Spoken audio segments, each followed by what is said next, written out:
जो हमने आपके यहाँ पे 15-20 जल स्रोतों का पानी सोर्स किया, उसमें मेनली फ्लोराइड की समस्या पाई गई है। फ्लोराइड से बचने के लिए एक सबसे पहला काम है कि हम बरसात के पानी से उसको रिचार्ज करें। भी आप लोग मंत कर रिया जो आ रिया छो और माँ लोगों का भी तय जो विश्वास हो भाई ये कुछ न कुछ आप सुधार के लिए कर रिया। अब सुधार के लिए आप जो बताए रिया छो हम भाई पानी में क्या गलती चाहिए, पानी में क्या गलती चाहिए, पानी में क्या गलती। अब गलती में कुछ ही खान पीन से भी जो सुधार वो तो एक हुआ जो माँ लोग कहते हैं फायदो भाई यह चीज का बात सही है जो उपयोग हो तो शरीर तो मैं समझ। अब ये समितियां ग्राम स्तर पर स्वयं पानी की जांच करती हैं और लोगों को पीने के साफ पानी और रख रखाव के साथ बरसात के पानी को खेतों, छतों, कुओं और खाली पड़े हैंडपंपों के माध्यम से जमीन में पहुंचाने के बारे में प्रेरित करती हैं। लेकिन इसकी मुक्ति तो वही है कि वर्षा ऋतु के अंदर जितने भी छत हैं उसके छतों का पानी को स्टोर कीजिए, उसको रिचार्ज कराइए और उसको हेड पंप में डलाइए ताकि आप शुद्ध पानी पी सकते हो।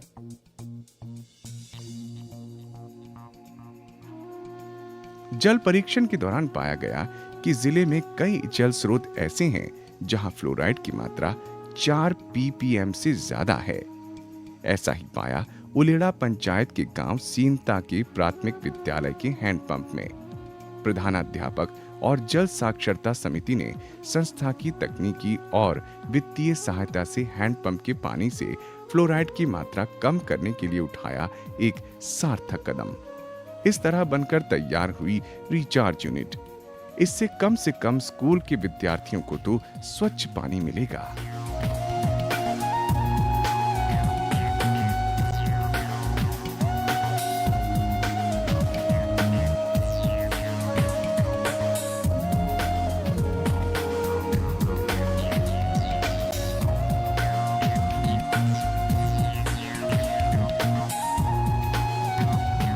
संस्था ने सरकारी, गैर सरकारी हैंडपंप और गांव के अन्य जल स्रोतों की जांच की। गिरिजन स्वैच्छिक संस्था ने इन्होंने हमारे को हर 2 महीने के अंदर हमारे इलाके में भ्रमण किया, विद्यालय पर लोगों की मीटिंगें की, गांव पर चौपालें लगाई और आप इस फ्लोराइड युक्त जल को, इसकी मात्रा को कम करने के लिए जो जो हमारे को तरीका बताया, उनको जल को शुद्धिकरण के लिए या पक्का मकानों की छत का वर्षा ऋतु का पानी को स्टोर करके उसको रिचार्ज करिए। इससे फ्लोराइड आपकी 3 सालों में दूर हो जाएगी। स्कूल प्रधान, जनप्रतिनिधियों की ओर से स्कूल और पंचायत व निजी भवनों में वाटर रिचार्ज यूनिट बनाने की मांग उठने लगी है। इससे जल स्रोतों का जल स्तर बढ़ने के साथ ही जल संरक्षण व पुनर्भरण करने के लिए मदद मिलेगी। बच्चों को एक सार्थक पहल करने के लिए अभी से तैयार किया जा सकेगा सो अलग। जल जनित बीमारियों, जल में लवणों के बढ़ते प्रभाव और हर साल पड़ने वाले अकाल से जूझते ग्रामवासियों की ओर सरकारी व गैर सरकारी संस्थाओं का ध्यान गया है। जब तक आम आदमी का जुड़ाव कार्यों के साथ नहीं होगा, बचाव के उपायों में तेजी नहीं लाई जा सकती। फिर भी जन समुदाय के बीच संस्था के पहुंचने की वजह से समुदाय स्वच्छ जल व गुणवत्तापूर्ण पेयजल के लिए प्रशासन से मांग करने लगा है और अपना पानी बचाने की ओर अग्रसर होने लगे हैं। आइए जानें जल संरक्षण के परंपरागत तरीकों से लेकर आधुनिक तरीकों के बारे में। भारत जैसे देश में वर्षा जल प्रबंधन का मुख्य तत्व भंडारण है, जहां मॉनसून हमें औसतन 100 घंटे बारिश उपलब्ध कराता है और साल के बाकी 8,660 घंटों में मामूली बारिश भी नहीं होती। पानी कई तरीकों से जमा किया जा सकता है, जैसे बड़े बांधों और जलाशयों में, छोटे तालाबों में और जमीन के अंदर भूजल के रूप में या छोटे टैंकों में।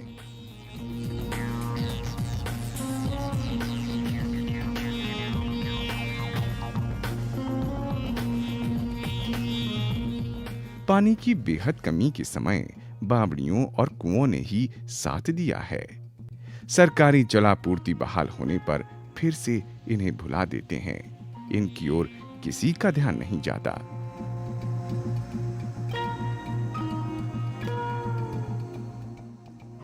इजरायली वैज्ञानिक माइकल इवेनरी ने नेगेव में अनुसंधान किए। आश्चर्यजनक परिणाम मिले हैं। बड़े जलाशयों की तुलना में छोटे जल संग्रह क्षेत्र में ज्यादा पानी इकट्ठा होता है और दोनों के बीच का अंतर काफी ज्यादा है। यहाँ एक बात समझनी होगी कि बड़े जल संग्रह क्षेत्रों में जमा पानी का एक बड़ा हिस्सा या तो भाप बन जाता या जमीन सोख लेती है।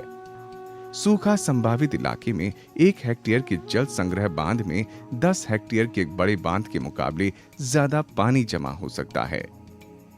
बरसात के पानी को तालाब, पोखर और बावड़ी में जमा करके सतही जल राशि को बढ़ा सकते हैं।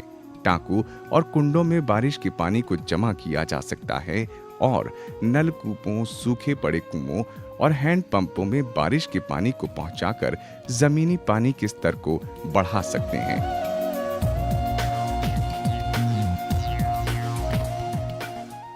अब सवाल ये उठता है कि जब धरती पर ही बहुत सारा पानी उपलब्ध है, फिर बरसात के पानी को जमा करने की ही जरूरत क्यों है? वो इसलिए कि पीने लायक पानी की मात्रा बहुत कम है और इसे बढ़ाने का एकमात्र साधन है वर्षा।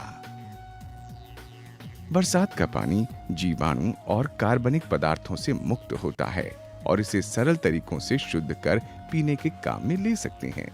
इसे जमीन में पहुंचाकर नाइट्रेट और खारापन जैसे तत्वों की मात्रा को कम कर सकते हैं। कम लागत में बरसात के पानी को इकट्ठा किया जा सकता है। इससे आने वाली बाढ़ों, भूमि के कटाव और सड़कों के क्षतिग्रस्त होने को रोका जा सकता है। खूड़ का पानी खूड़ में, खेत का पानी खेत में और तालाबों में इकट्ठा करने जैसे सरल तरीकों को अपनाकर ज्यादा से ज्यादा पानी को जमीन में पहुंचा सकते हैं। झुंझुनू जिले का एक ऐसा ही गांव है इस्माइलपुर, जहां घर से निकलने वाला पानी हो या कुओं, हैंड पंपों से व्यर्थ बहकर जाने वाला पानी या फिर बारिश का पानी हो, सबसे पहले पीने के लिए, फिर खेती के लिए पानी का इंतजाम करना, बाकी बचे हुए सारे पानी को जमीन में पहुंचाकर जमीनी पानी के स्तर को बढ़ाना हर एक गांववासी अपनी पहली जिम्मेदारी समझते हैं।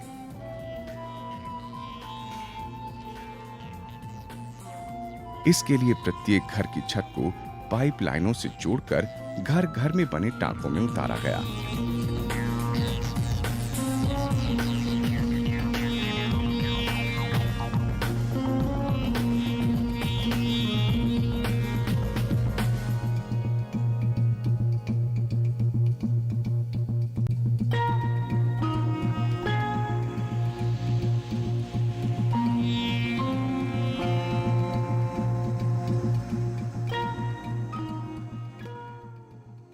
ये हम 5 साल से पानी रोक रहे हैं और इस पानी का कुंड बना रखा है, उसमें गहन कर रहे हैं और इसको जो बरसात आने से पहले साफ़ सफाई कर देते हैं साथ की, और उसका पानी तालाब में जाता है और फिर बाद में कुंड में गहन करते हैं।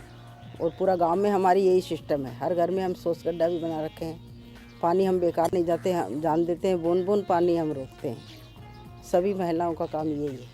बाकी बचे पानी को पूरे गांव में बने अनेकों चैम्बरों तक पाइपों की मदद से पहुंचाकर मानव निर्मित 33 लाख लीटर भराव क्षमता वाले तालाब में इकट्ठा करना, ताकि अकाल की स्थिति में जमा पानी को पौधों और फसलों को जिंदा रखने के काम में लिया जा सके। गांव में हैंडपंप, कुओं या टंकी से निकलने वाली पानी को सूखे कुएं के जरिए वापस धरती में पहुंचा देते हैं। इससे कीचड़ भी नहीं होती है और भूजल स्तर बना रहता है। प्रत्येक घर में बना सोखता गड्ढा, उनकी नियमित सफाई और शौचालय गांव की सफाई और खुशहाली की मुख्य वजह है। हमारे गांव में सोख्त खड्डे होने के कारण कीचड़ न होने की वजह से हमारे गांव के अंदर मलेरिया, डेंगू, चिकनगुनिया और भी डायरिया जो भी बीमारियां, इस प्रकार की कोई भी बीमारी नहीं है, जिससे कि किसान की कमर पैसे से आर्थिक जो कमी है वो महसूस नहीं करता। मैं 2 बीघा ज़मीन जो मेरे खेत में से गांव को दी है, इसलिए दी है कि भाई ये मेरे गांव का पानी और मेरे गांव के ही काम में आए।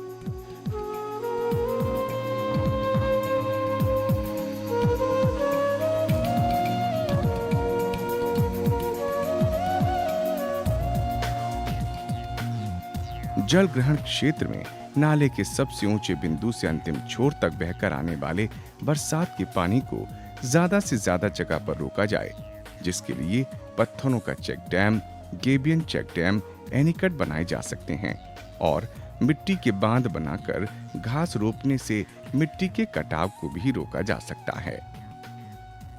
सिंचाई वितरण प्रणालियों से रिसाव की वजह से पानी का बहुत ज्यादा नुकसान होता है। इस नुकसान से बचने के लिए नहरों, नालियों, राजबाहों, गूलों आदि की लाइनिंग से पानी का रिसाव कम करना जरूरी है। फव्वारा सिंचाई के द्वारा भी पानी की बचत की जा सकती है। इस पद्धति से पानी नियंत्रित व आवश्यकता के अनुरूप धीमे धीमे दिया जाता है। इससे पानी कहीं भी जमा नहीं होता, मिट्टी दबती भी नहीं है और फसल को पर्याप्त पानी भी मिलता है। साथ ही जमीन में पानी के साथ लवणों के पहुंचने की दर को कम करके वाटर लॉगिंग यानी खेत में पानी को लंबे समय तक ठहरने से रोका जा सकता है।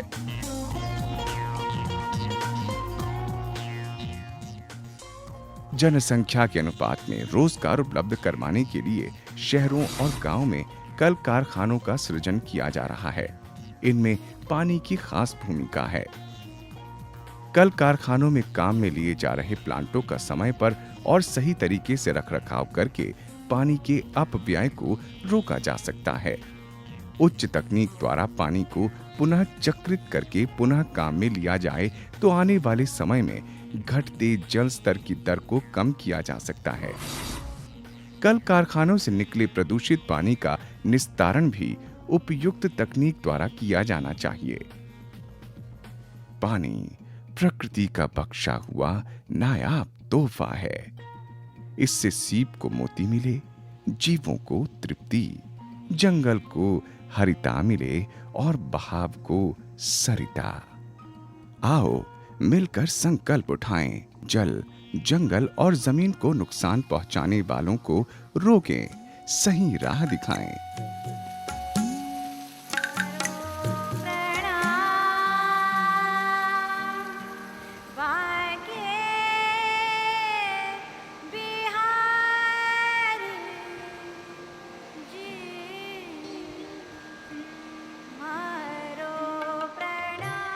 नौनिहालों को प्राकृतिक संसाधनों का मित्र बनाएं। मैं आपके साथ हूं।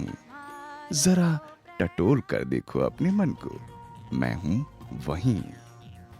क्योंकि वर्षा जल अनमोल है, मिट्टी स्वर्ण समान।